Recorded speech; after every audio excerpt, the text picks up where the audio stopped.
Si Donald Trump, ang Amerikanong presidente, ay nasa Washington at sinusubukang kumbinsihin ang Ukraine na isuko ang teritoryo kapalit ng hindi tiyak na garantiya sa seguridad.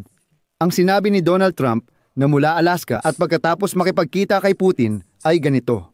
Una, kasunduan sa kapayapaan, saka pa lang pag-uusapan ang tigil putukan at pansamantalang kapayapaan sa linya ng labanan na tila hindi makatuwiran. Kaya sa episode na ito, tatalakayin natin kung ano talaga ang sinusubukang ipalako ni Trump sa Ukraine at kung ano ang maaring idulot nito. Nagustuhan ko kung paano sinulat ngayon ng Time Magazine. Hayagang pinapayuhan ni Trump si Zelensky na talikuran ang pag-asang mabawi ang Crimea at isuko ang pagsali sa NATO. Sabi niya, pwedeng matapos agad ang digmaan kung hindi lang tigil putukan ang tututukan, kundi agad na magkasundo para sa kapayapaan. At mula mismo sa bibig ni Trump, parang nagmumukhang ito ay isang tagubilin para sa kapayapaan ng Ukraine. Pero sa likod ng pahayag na yan, alam mo, may buong estruktura ng presyur kung saan kailangang isuko ng Kyiv ang mga teritoryo nito, talikuran ang direksyon ng panlabas na politika nito, at kapalit nito ay makakakuha lang ng pangako. Dito nagsisimula ang pinakamapanganib at kapana-panabik. Ako si Alexi Pechi. Ngayon, 18 ng Agosto sa kalendaryo. Susunod, tatalakayin natin ng detalyado kung ano ang sinusubukang ipalabas sa atin ngayon ni Donald Trump matapos siyang bulungan ni Putin ng kanyang pananaw kung paano tatapusin ang digmaang ito. Pero bago tayo magsimula, hinihiling ko sa inyo na mag-subscribe. Mag-subscribe kayo sa channel na ito, i-like ninyo, mag-iwan ng kahit anong komento at siguraduhing mag-subscribe din kayo sa aking Telegram channel na Pechi News. Ang link ay nasa video description, kaya tapat nating tatalakayin ang lahat, walang itinatago. Sino? Ano? At bakit ngayon pinipilit sa Ukraine nasaan ang tunay na kapayapaan? At saan ito pansamantalang tigil bago muling magdigmaan? Uumpisahan ko sa katotohanan. Pagkatapos ng summit sa Alaska, tumaas ang presyo ni Trump sa Ukraine. At ngayon, kinukuwote ng Reuters ang mga salita ni Trump bilang sagot kay Zelensky. Magkasundo na kayo. Malakas ang Russia, mahina ang Ukraine. Sa totoo lang, ito ay isang klasikong taktika sa negosasyon kung gagamitin ang lengguwahe ng diplomasya. Ibig sabihin, una mong alamin mula sa kalaban ang kanilang mga estratehikong layunin. Tapos mag-alok ka ng kunwaring realismong umiiral ngayon sa aktwal na sitwasyon. Ang mahalaga ay hindi ang retorika, kundi ang kasalukuyang balangkas. Ang tanggihan ang NATO ay nangangahulugan ng pagtanggi sa pagbawi ng Crimea, Donbas, at iba pang mga sinakop na teritoryo at pumayag sa isang kasunduan ng walang paunang tigil putukan. Ang ganitong kapayapaan ay hindi tunay na pagtigil ng digmaan, kundi pansamantalang pahinga lang. O alam mo, kung magsasalita tayo ng patalinghaga, ang ganitong kapayapaan ay hindi kandado sa pintuan ng digmaan, kundi parang simpleng trangka lang na pwedeng buksan anumang oras. Ano ang binabago ng Washington ngayon? Kinukunan ng Al Jazeera kung paano tinatapos ni Trump ang usapan. Sabi ni Zelensky, pwedeng matapos agad ang digmaan kung tatanggapin ang iniaalok na ayos. Pero mahalaga ang detalye ng halos agad-agad. Hindi ito usaping seguridad, kundi pampulitikang epekto. Tungkol ito sa larawan mula sa White House, kung saan inihayag ng Presidente ng Amerika, nakamit ko ang kapayapaan. Pagkatapos, sasabihin ni Trump, sa loob ng kalahating taon, natapos ko ang 6 na digmaan, ngayon ang ika-7. Pero ang totoong mundo, hindi lang yan tungkol sa mga pirma, mekanika lang yan. Sino at paano pipigilan ang nagwawalang Rusya? Paano bukas ng umaga? Halimbawa, ngayong araw may kasunduan sa White House. Sabi ng lahat, may kapayapaan na, pero bukas, ano mangyayari?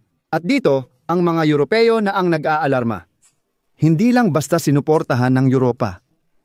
Dahil ang mga lider ng European Union at NATO ay bumuo ng isang buhay na harang sa paligid ng pagpupulong sa Oval Office sa Washington.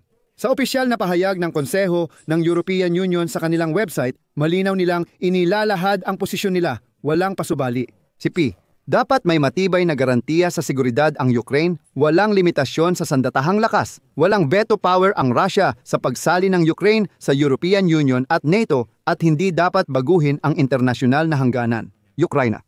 Kung isasalin mula sa wikang diplomatiko patungo sa karaniwang usapan, ganito ang ibig sabihin nito. Walang anumang kasunduan na isasakripisyo ang teritoryo at katayuan ng Ukraina. At alam mo, hindi na lang ito basta pahayag. Isa na itong martsa na umaalingaw-ngaw sa Oval Office at sumasalamin sa posisyon ng Europa. Ano ba talaga ang problema sa planong ito ni Donald Trump? Sa katotohanang iniaalok niyang baligtarin ang buong paraan ng paglapit sa kapayapaan? Nagmumungkahi siya ng kasunduang pangkapayapaan kahit walang katahimikan sa linya ng labanan. Ngayon, diretsahan ng inilalarawan ng Reuters ang pagbabagong posisyon na ito.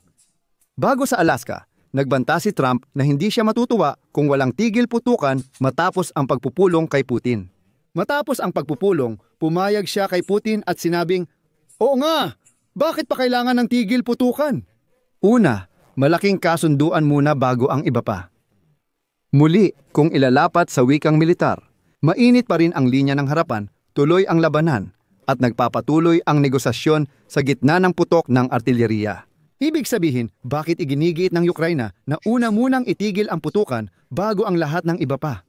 Dapat munang patunayan ng Rusya na seryoso ito sa kapayapaan, kaya kailangan nilang pumayag sa tigil putukan. Huminto muna ang labanan at patatagin ang sitwasyon bago pag-usapan ang ibang bagay. Pero ang sabi ng Rusya, hindi, sa kabaliktaran. Hayaan nating magpatuloy ang digmaan at doon tayo mag-uusap sa ganitong kalagayan.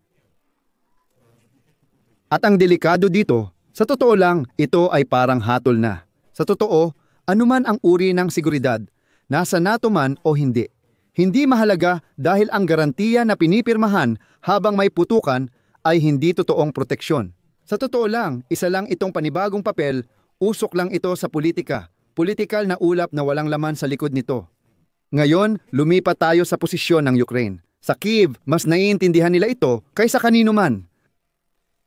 May matibay na pulang linya ang Ukraine. Hindi nila aalisin ang mga sundalo sa Donbas dahil sisira ito sa depensa at magbubukas ng panibagong pag-atake. Alam nyo, hindi ito katigasan ng ulo, kundi inhinyeriya ng digmaan, kung gusto nyo. Ito ay mga pinatibay na lugar. Ito ay mga imbakan ng bala. Ito ay mga posisyon ng artilyeriya. Ito ay mga sentro ng supply at iba pa na itinayo sa loob ng 11 taon. Ang digmaan ng Rusya laban sa Ukraina, ito ang mga posisyon na hindi nabasag ng Rusya. Ay Zelensky, Kili Avyagazin, BY. Rede na nagbigay alam ng porma, magbibigay ng utos sa paglilinis ni Avi. Nagtatayo ng bagong plataporma ang mga Ruso. Ano ang epekto ng Alyaska dito? Walang kasunduan sa tigil putukan. At ito ang naging pangunahing epekto ng pagpupulong ni Trump at Putin sa Alyaska. Kung walang katahimikan, ang anumang kasunduang pangkapayapaan ay sa totoo lang ay isang hanay lang ng mga magiging kontrobersyal na punto sa hinaharap na maaaring bigyang kahulugan ng alinmang panig para sa kanilang sariling kapakinabangan. Malinaw itong ipinakita ng Minsk I at Minsk II. Kapag may digmaan at kasunduan sa gitna nito, hindi posible ang mga pahayag na parehong sinasang-ayunan ng dalawang panig. Ibig sabihin, malapit na tayong magkasundo. Sabi ni Trump, pwedeng agad matapos ang digmaan. Pero ang halos sa mga ganitong kwento ay, alam mo, sa totoo lang, parang kutsilyong nakatutok sa leeg ng biktima at sinasabihan ang biktima na pumirma na ngayon kasi may problema ka. Iyan ang posisyon na inaalok ni Trump. Ngayon, tingnan natin kung paano na ipamahagi ang alok na ito sa mundo. Dito, ilang kanluraning media gaya ng Reuters at Financial Times, base sa kanilang mga kausap ay inilalarawan ang ubod ng posisyon ng Russia sa negosasyon. Kumpletong pag-atras ng sandatahang lakas ng Ukraine mula Donbas kapalit ng pag-freeze ng natitirang linya ng labanan at ilang pagluluwag ng hinihingi ng Moscow. Ito ang pinakamahalaga. Muli, ganito ang tunog ng posisyong ito. Ibigay mo. Sinasabi sa Ukraine, ibigay mo ang mga lugar na hawak mo, ang mga naprotektahan mo, ang mga 11 taon mong pinanghawakan at hindi pinayagang makalusot ang mga Ruso. Lahat ng ito, ibigay mo. At kami, mga Ruso, ayon sa kanila, ay parang mapagbigay na hihinto at mag-iisip kung ano ang susunod na gagawin. Sa ganitong konteksto, lumalabas ang sinabi ni Trump na gotta make a deal, na ibig sabihin ay magmadali kayong makipagkasundo. Parang walang kinalaman dito ang depensa o konstitusyon ng Ukraine. Pero malinaw ang sagot ng mga Europeo sa mga dokumento kung saan nila isinulat. Ipagpapatuloy namin ang pagpapalakas ng mga parusa hanggat wala pang makatarungan at matatag na kapayapaan. Ibig sabihin, walang regalo para sa Kremlin kapalit ng kompromiso mula sa Kyiv. Siyempre, sasabihin ng mga taga-suporta ni Donald Trump, pakinggan mo, nangangako si Trump ng mga garantiya ng seguridad. Baka ito na nga ang solusyon. Totoo namang nangangako sila.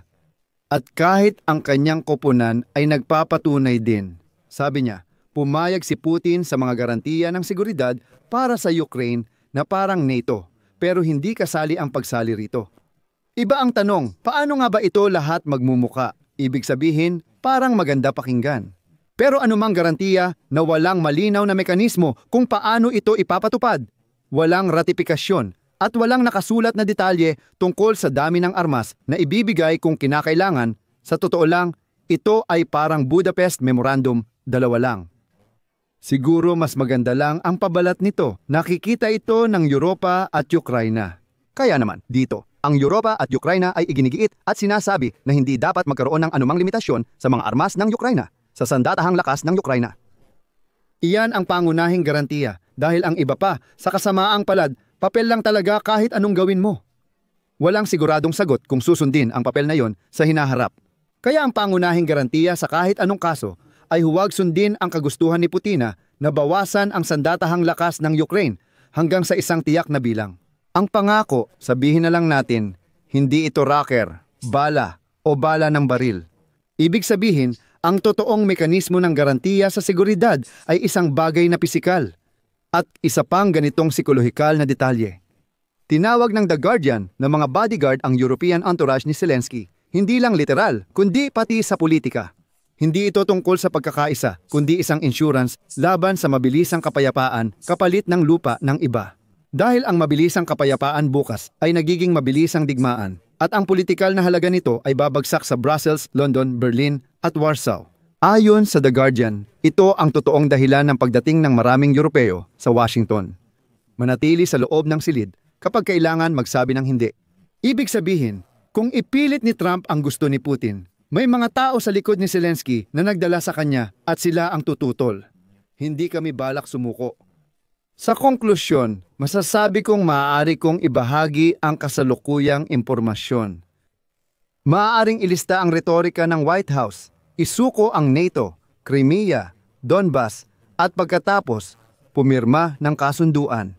Sabi ng Europa, hindi dapat baguhin ang hangganan gamit ang puwersa at sabi ng Kyiv, hindi namin iiwan ang Donbas. At sa pagitan ng mga haliging ito, pasensya na at magsasalita ako ng patalinghaga. Dito dadaan ang lubid na kailangang tawirin ng lahat ng kalahok sa negosasyon. Mas manipis pala ang lubid na ito kaysa akala ko. Sa isang banda, maging tapat tayo, puro pangako. Sa kabila naman, depensa at karapatan. May sandatahang lakas ng Ukraina, konstitusyon at malinaw na posisyon sa labanan sa isang panig. Sa kabila, pangako ng seguridad na garantiya. At kung ang kapayapaang ito na walang tigil putukan, gaya ng mungkahi ni Trump ay maging isang huwaran, ang salitang kapayapaan sa kasamaang palad ay magiging isang salita lang sa pamagat ng kasunduan. Mapupunta tayo sa sitwasyon kung saan ang muling pagsiklab ng agresyon ng Rusya ay magiging mas makatotohanan.